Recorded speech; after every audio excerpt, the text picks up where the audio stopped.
Brad. I work at Colour Nation, London Hairdressers.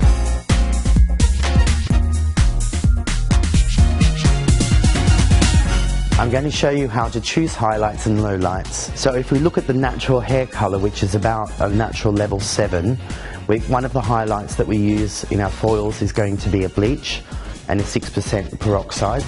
The other is going to be a high lift tint. And if we're looking to do lowlights in this type of hair, we don't want the lowlights to be too dark so it looks like really dark stripes through the hair. We want to get as close to natural as possible.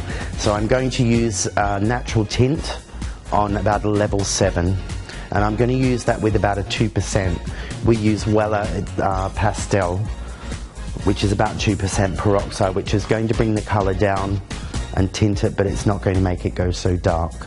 We only need a very low volume peroxide to develop the low light, because we don't need to lift the hair, we're just depositing colour.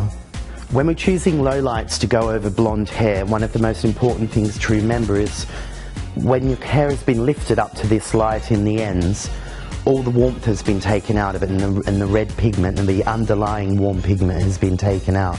So when we're putting in a natural brown back over the top, it does need to have some warmth in it. If we put on a low light that's too ashy or too flat in colour, that's when you start to get your green hair and you start to get a really matte colour. So we do need to deposit a little bit of warmth back into the hair to do a low light over very blonde.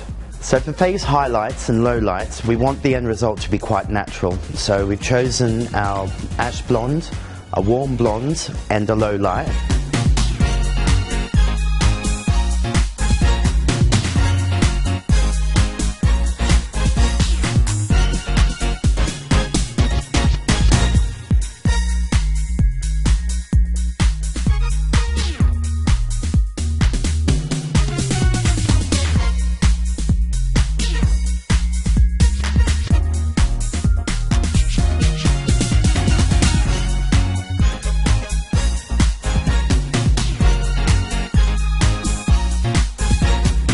So we chose highlights and lowlights.